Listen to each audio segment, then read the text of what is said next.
siya, expiration. Ayan. Yan po. Basta ang benta ko 6 pesos. 1 kg na po ang laman nito. And then, ito na lang po. Ito na lang po ang i-offer nyo sa kanila.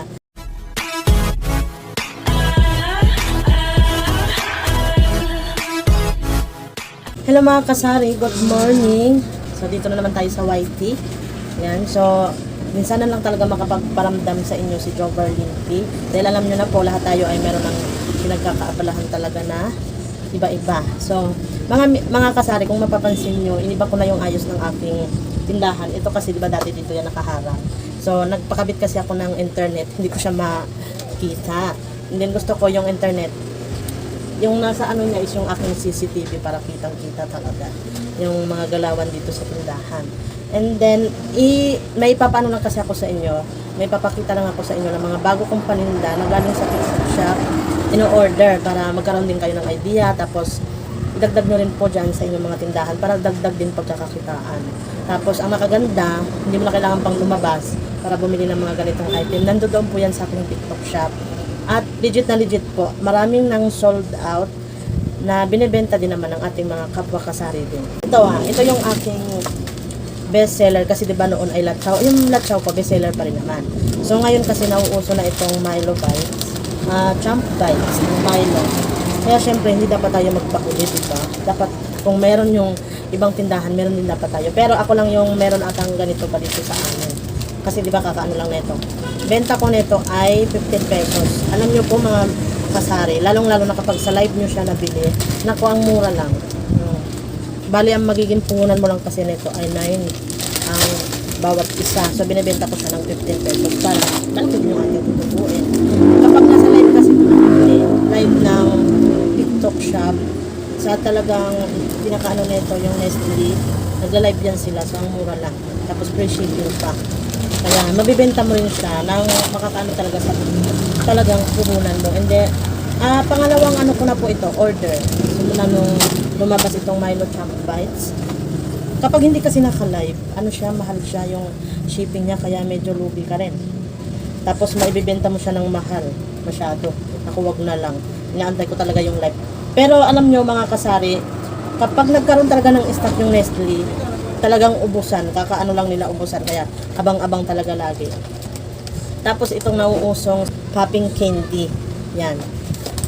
Alam nyo na, kapag talaga yung mga bata, ang daming nauuso, kailangan meron ka din kasi tatanungin ka yan, kung meron ka ba yan, meron ka yan, ganyan. So kailangan yung tindahan natin laging updated sa mga uso ngayon. So ito, meron tong tatlong flavor, strawberry, cola, at saka itong grapes. So, ang aking kinuha itong grapes kasi wala nang available ng cola at saka ng strawberry. Ubusan din to. Ano naman to, parang mix-mix siya. May ka-istro din. Yan, yung parang aanuhin mo daw to, sipsipin yung gano'n, tapos ibubuga.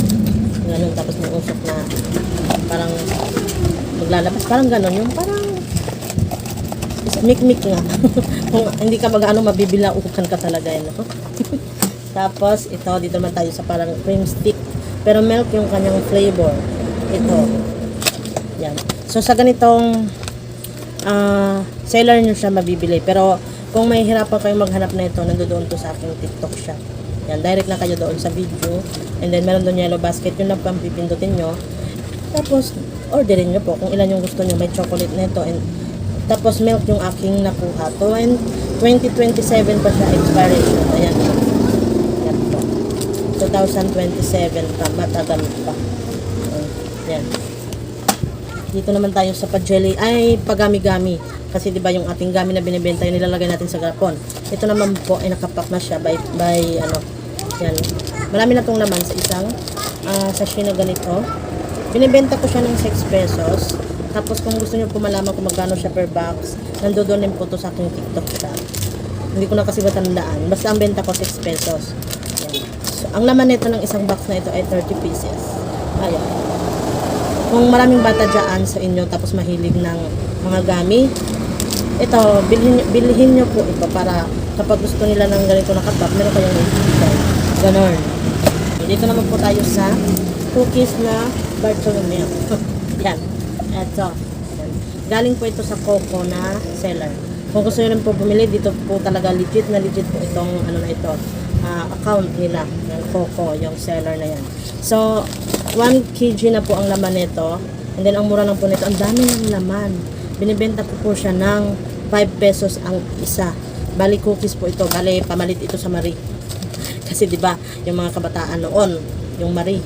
Ngayon ito, abot kayang presyo nila itong cookies na ito kasi 5 piso lang po. Tapos ang dami pa nitong laman. Talagang ang laki ng tutubuin din dito. Yan. May ibang flavor to, ang akin ay chocolate. So ayan, dahil yung chocolate talaga, yan talaga yung unang hinahanap ng ating mga tumer. So inyo dumaan, kaya nadidistract ako. Alam nyo naman, kapag ano tayo, tindera, kapag may dumaan parang magugulat tayo kasi nagsasalita tayo mag-isa ngayon sa camera, di ba? Ayan, hindi pa rin bumabalik yung aming internet. Kanina pa tong alas 7 eh. Yan, hindi ko pa ito ma-upload ngayon. Ewan ko pero pa ito ma-upload. Yan. Ito ha, wag nyo kakalimutan itong ating Milo Chunk Bites, lalong-lalo na kapag yung mga kabataan dyan sa inyo, mahilig magpapak ng Milo. Ako. Ito na lang po ang i-offer nyo sa kanila. Kasi nung minsan may customer akong bumili, mga estudyante, na ano sila kung ano daw po, na i-intriga sila kung ano ito, bagong labas. Kaya sabi ko, tikman nyo. So 15 pesos lang. Ayan. So yun po yung aking maire-reco sa inyo ng mga bagong paninda, pandagdag sa ating tindahan. Yan. Hindi nyo na kailangan pang lumabas. Nandito na lang kayo sa bahay. Alam nyo po yung aking mga gamit din. Hindi na ako pumupunta dun sa aking binibilhan kasi lagi namang wala, mamamasahe pa ako. Ang ginagawa ko, dito na ako sa TikTok shop. Bale, nakakailang order na ng mga gamit sa aking suki na seller sa TikTok shop. Makikita nyo rin po yun sa aking account. Kaya kung gusto nyo po ng mga iba't ibang mga klaseng paninda, nandoon po yan, lahat. Dahil ngayon ay uso na talaga yung mga online, ganun. So, ayun mga tuloy. Ayun mga kasari, yun lang yung aking update muna sa inyo na dagdag para sa ating paninda dito sa tindahan. So, kung kayo ay meron pang mga katanungan, doon na lang po kayo sa aking TikTok tumingin. Okay, meron din po doon mga scotch tape, ballpen, lagayan ng ballpen, mga damit kung gusto nyo rin po.